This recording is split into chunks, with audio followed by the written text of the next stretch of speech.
One of the most common questions regarding ships has been if they can stop using brakes just like any other vehicle on ground. The answer, as we all know, is no, as ships do not have any wheels to which the brakes can be applied to. In this video, we will see how do ships stop at sea without brakes and what are the methods used to stop a ship.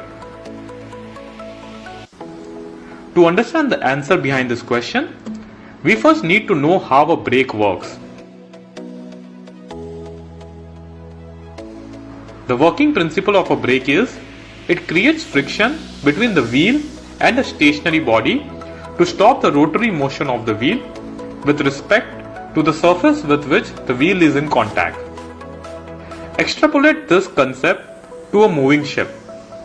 There are no wheels in this case, given the fact that a ship propels itself in the water by a propeller located at its stern.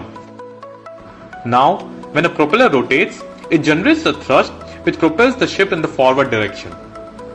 The most vital thing to note here is that the hull of the ship moves in a fluid medium and hence it is not possible to instantly bring the ship to stop, given the shearing tendency of the water medium. When a ship moves in water, there is a viscous drag generated between the submerged hull surface and the water particles in contact with the hull. This drag is directly proportional to the wetted surface area of the ship and varies to the square of the velocity of the ship. What we want to do to stop a ship is to decrease the magnitude or change the direction of the thrust on the ship, or sometimes both, one after the other. If the thrust on the ship is reduced in magnitude, which is achieved by decreasing the RPM of the propeller, then the resistance of the ship instantaneously exceeds the magnitude of the thrust, thereby slowing down the ship.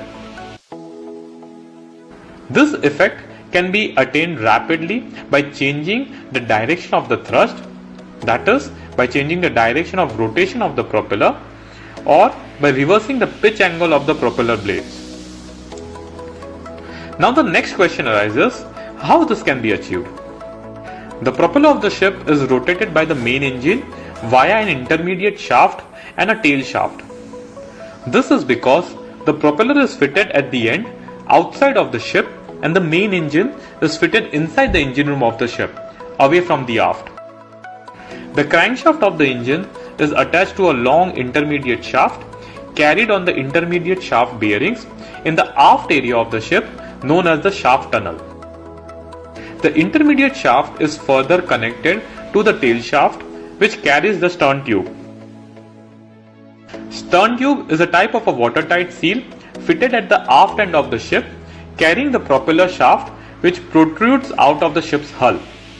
Thus, the stern tube acts as a barrier between the engine room and the seawater outside the ship. Engine operation is explained in another video of ours. You can check it out here.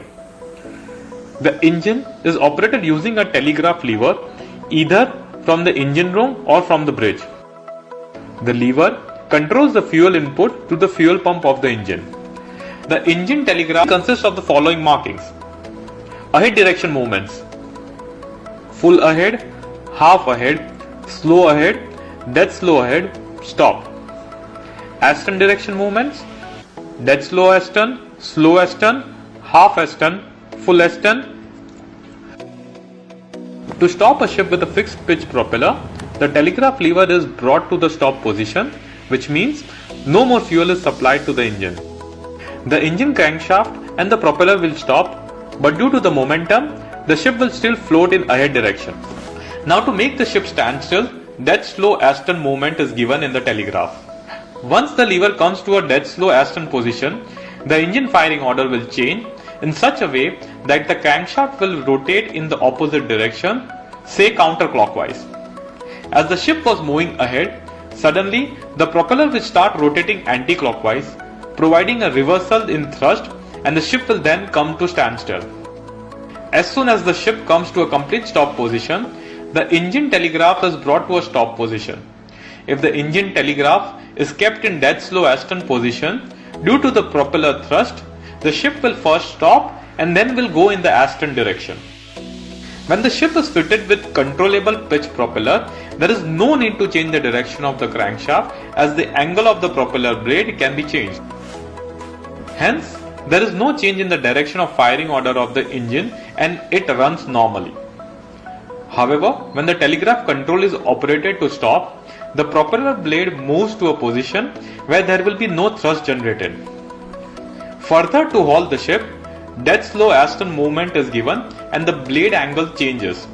The thrust applied to the propeller to force the ship in ahead direction will now reverse and the thrust will act in the opposite direction, making the ship to halt.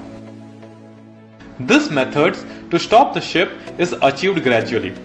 That is, the ship is slowly brought to a slow speed and then the engine is stopped. Only after that, the opposite thrust of the propeller is used to make the ship stand still.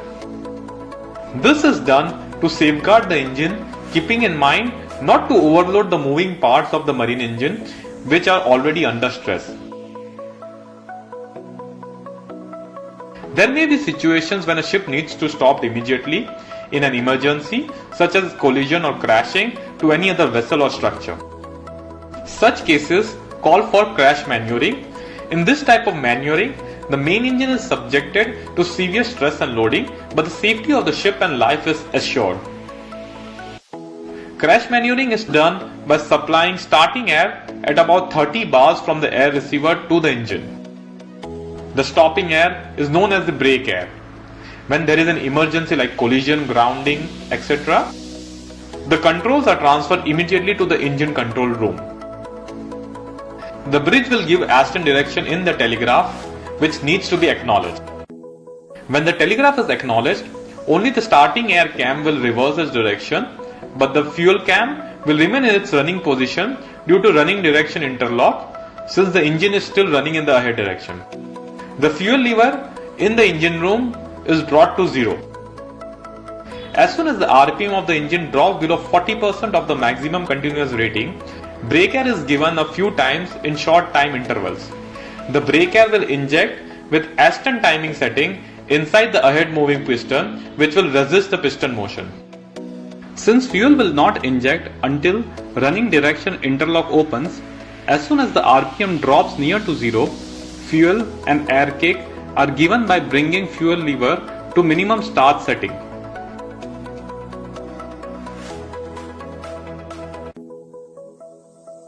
Imagine a situation when the main engine responsible for propelling the ship is not responding to the stop order due to a malfunction and the ship is heading towards the jetty. What the ship's crew will do in such a dangerous scenario? In such cases, the anchor is dropped using the let go method. That is, it is freed to drop by gravitation force. This will reduce the speed of the vessel as swiftly as possible to prevent any forthcoming mishap. However, this method can be used near shore or in shallow waters, as letting go anchor in deep water will lead to heavy stress and breaking of anchor chain. If you have any questions or suggestions, please drop your comments below.